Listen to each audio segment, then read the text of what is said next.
Breaking news చూస్తున్నాం. నెల్లూరు జిల్లాకు సంబంధించిన చిన్నారుల అదృశ్యం ప్రస్తుతానికైతే విషాదంతంగా ముగిసింది. కనిపించకుండా పోయిన ఇద్దరు చిన్నారులు మృతి చెందారు. ఒక నీటి కుంటలో ఆ చిన్నారులు మృతదేహాలుగా లభ్యమయ్యారు. మృతులు ఉయ్యాలపల్లికి చెందిన విష్ణువర్ధన్ 9 సంవత్సరాలు, అలాగే శ్రవణ్ 12 సంవత్సరాలు. నిన్న సాయంత్రం ఆడుకుంటూ అడవిలోకి వెళ్ళిన ఇద్దరు చిన్నారులు కనిపించకుండా పోయారు. దాని తర్వాత డ్రోన్ల సాయంతో గాలించి మొత్తానికైతే మృతదేహాలను గుర్తించారు పోలీసులు. హత్య చేసి పడేశారా, మరి ప్రమాదవశాత్తు జరిగిందా అన్న కోణంలో ప్రస్తుతానికైతే పోలీసులు దర్యాప్తు చేస్తున్నారు. మొత్తం మీద అయితే నెల్లూరుకి సంబంధించి చిన్నారులు ఏదైతే అదృశ్యమయ్యారో దానికి సంబంధించి ఆ కథ విషాదంగా ముగిసిందని చెప్పుకోవచ్చు. ఒకరు 9 సంవత్సరాలు, ఇంకొకరు 12 సంవత్సరాలు.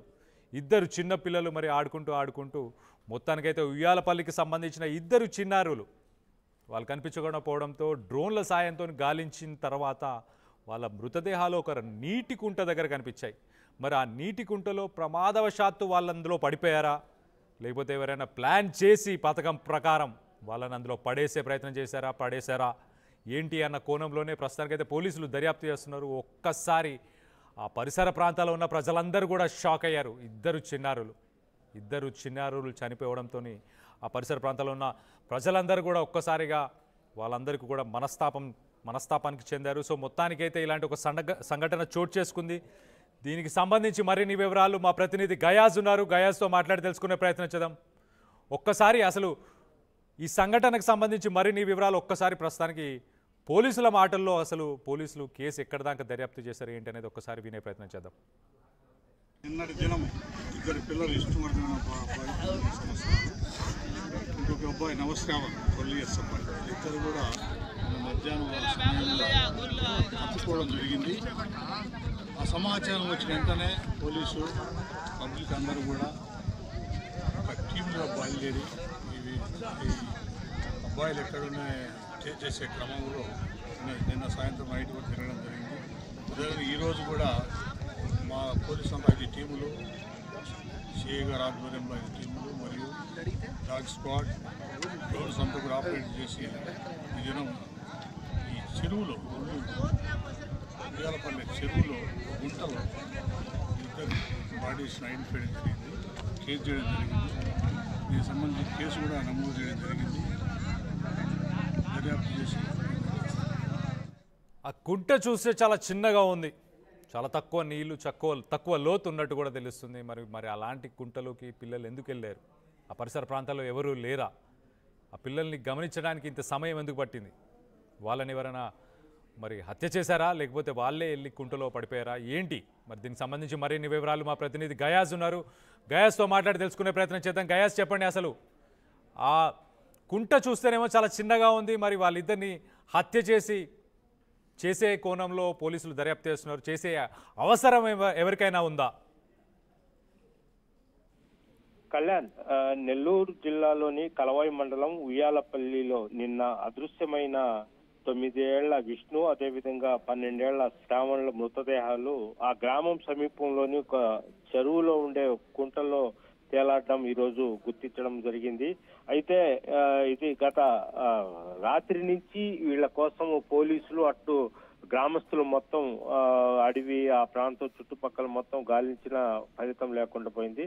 అయితే ఈ ఇద్దరి మృతదేహాలు ఈరోజు 24 అవర్స్ అయిన తర్వాత నీళ్లలో తేలాడడంతో వాళ్ళని గుర్తించడం జరిగింది. అయితే ఉయ్యాలపల్లిలో ఒక బావి ఉంది. ఆ బావిని పూడ్చడం కోసము చెరువులోని మట్టిని ట్రాక్టర్లు టిప్పర్లతో తోలుతున్నారు. అయితే ఆ ఇద్దరు పిల్లల్లో ఒకరి తండ్రి అయిన టిప్పర్ డ్రైవరు అతను ఇద్దరు పిల్లల్ని నిన్న మధ్యాహ్నము టిప్పర్లు ఎక్కించుకొని ఎక్కడైతే మట్టి తవ్వుతున్నారో అక్కడికి తీసుకెళ్లడం జరిగింది. తర్వాత అతను ఆ పిల్లలిద్దరు అక్కడే అంటే విష్ణు అదే విధంగా శ్రావణ్లు ఆడుకుంటుండగా ఇతను టిప్పర్ లోడ్ చేసుకొని మట్టి మళ్ళీ రావడం జరిగింది. ఇట్లా లోడ్లతో తిరుగుతా ఉండిండు. అయితే ఆ పిల్లలు సాయంత్రం వరకు అక్కడే ఆడుకుంటూ ఉన్నారు. తర్వాత ఇతను ఇంటికి వచ్చేయడం జరిగింది. ఆ పిల్లలు అంటే ఆ మట్టి తోలే గుంట చెరువు కాడి నుంచి వాళ్ళ ఇళ్ళు కూడా దగ్గరలోనే. ఆ ఇద్దరు పిల్లలు వచ్చేస్తారని గమ్ముగా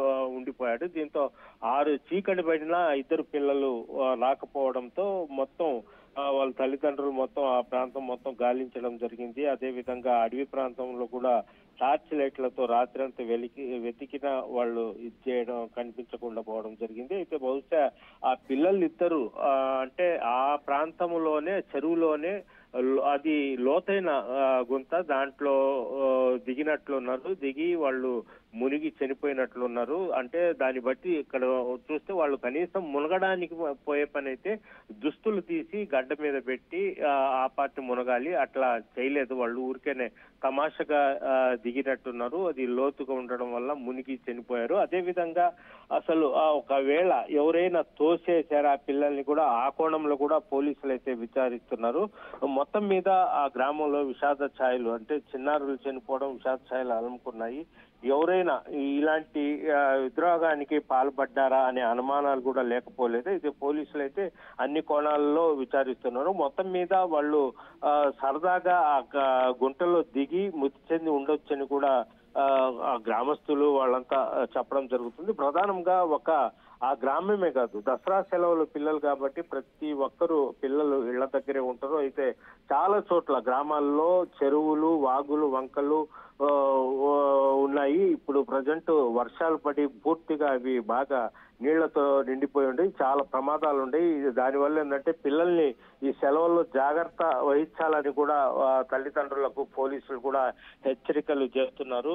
దీన్ని దృష్టిలో పెట్టుకుని నెల్లూరు జిల్లా పోలీసులు యావత్తు జిల్లాలోని అన్ని గ్రామాల్లో కూడా ఆయా సెక్రటరీల ద్వారా చెప్పిస్తున్నారు. పిల్లల్ని జాగ్రత్తగా ఉంచుకోవాలి, వదలకూడదు, అంటే వాగులు వంకలు పొల్లిపోతున్నాయి, దానివల్ల వదిలేయడం వల్ల ఇవి ప్రమాదకరంగా జరిగే అవకాశాలు ఉన్నాయి కూడా సెక్రటరీల ద్వారా అయితే గ్రామాల్లో చెప్పిస్తున్నారు. Kalyan. Right guys, thanks for the update. మొత్తం మీద అయితే నెల్లూరులో ఒక విషాదం చోటు చేసుకుంది. ఇప్పుడు వర్షాకాలం, అలాగే సెలవులు ఇచ్చారు. సో నీటి కుంటలు ఎక్కడికక్కడ ఉండే అవకాశం ఉంటుంది. పిల్లలందరినీ ఒక కంట కనిపెట్టి ఉండాలి తల్లిదండ్రులందరూ. ఖచ్చితంగా వాళ్ళు ఎక్కడికి వెళ్తున్నారు, ఏం చేస్తున్నారు, ఏ సమయంలో ఎక్కడున్నారు, ఒక పెద్దవారు ఎప్పుడు తోడు ఉండేలాగా వాళ్ళ పర్యవేక్షణలోనే వాళ్ళు ఆడుకునేలాగా చూస్తే బాగుంటుంది అనిపిస్తుంది. సో అలాగే మొత్తం మీద అయితే సంఘటన మరి నీటి కుంటలో పడిపోయారా లేకపోతే ఎవరైనా తోసేశారా అన్న కోణంలో పోలీసులు అయితే దర్యాప్తు చేస్తున్నారు. కానీ ఇలాంటి సంఘటనలు చూసినప్పుడు చాలా అత్యంత బాధాకరంగా అనిపిస్తుంది. ఇలాంటి విషయాలు జరగకుండా ఉండడానికి అందరూ తల్లిదండ్రులు అందరూ కూడా ఖచ్చితంగా దానికి సంబంధించి వాళ్ళందరూ కూడా చర్యలు తీసుకోవాలి. మీరేమనుకుంటున్నారు కింద కామెంట్ రూపంలో తెలియపరచండి. అండ్ పిల్లలందరినీ కూడా జాగ్రత్తగా చూసుకునే ప్రయత్నం కూడా చేయండి.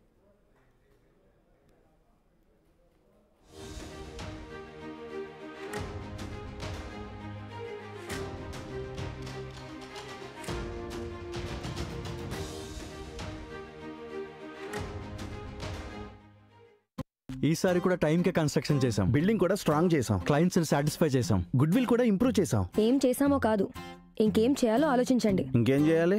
పెయింటింగ్ ఇంకా వేయలేదు, మర్చిపోయారా?